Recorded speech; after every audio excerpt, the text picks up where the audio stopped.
राजस्थान के रेगिस्तानी इलाकों में सरहद पर बीएसएफ के साथ निगरानी में महत्वपूर्ण भूमिका निभाने वाले ऊँटों के रिटायरमेंट के बाद उनके पुनर्वास के लिए बीएसएफ ने एक नई पहल शुरू की है, जिसके तहत अब ऊँटों को रिटायरमेंट के बाद उन्हें उचित रखरखाव के लिए ग्रामीणों को सौंपा जा रहा है।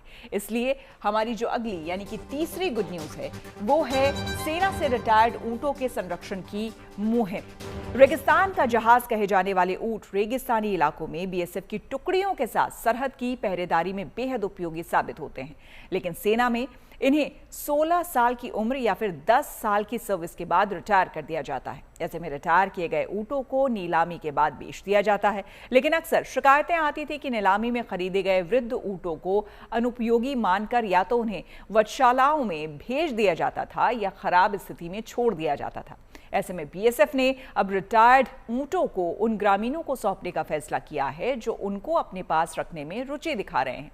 दरअसल प्रशिक्षित ऊँटों के मिलने से ग्रामीणों को परिवहन और पर्यटन दोनों में फायदा मिलता है। हालांकि ऊँटों को फौज से हासिल करने के लिए ग्रामीणों के लिए कुछ शर्तें निर्धारित की गई है, जिसमें यह सुनिश्चित किया गया है कि वे इन ऊँटों को ना तो बेचेंगे और ना ही उन पर भारी भार डालेंगे।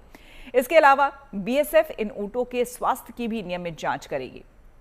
इसी कड़ी में जैसलमेर में बीएसएफ की अलग अलग बटालियंस द्वारा कुल 59 रिटायर्ड कैमल्स को ग्रामीणों को सुपुर्द किया गया है। बीएसएफ की इस खास मुहिम से रिटायर्ड ऊँटों की न केवल उपयोगिता बनी रहती है, बल्कि ये ऊँट गांव वासियों के लिए आजीविका के नए अवसर भी खोलते हैं। जो एक सर्टेन एज है 16 साल के बाद में कैमल्स रिटायर होते हैं। रिटायर होने के बाद में पहले ये एक सिस्टम नहीं था, क्योंकि मर्सी किलिंग या और कुछ और तरीके थे, लेकिन कुछ वर्षों से ये बंद कर दिया गया और रिटायर होने के बाद में भी हम उनको छोड़ते नहीं हैं, हमारे साथ ही रहते हैं। लेकिन साथ ही साथ हमारी गवर्नमेंट की पॉलिसी के अनुसार कोशिश करते हैं कि उनको जो विलेजर्स है, गांव वाले, उनको अडॉप्ट करें। उसकी कुछ शर्तें होती है और उनको कुछ इस प्रकार के कार्य नहीं दिए जाते हैं जिस कार्य को वो नहीं कर सकते हैं, क्योंकि उनकी उम्र ज़्यादा होती है। तो इन सब शर्तों को पूरा करने वालों को एक हम बॉन्ड पे उनका लिफाफे लेते हैं, उनसे साइन करवाते हैं।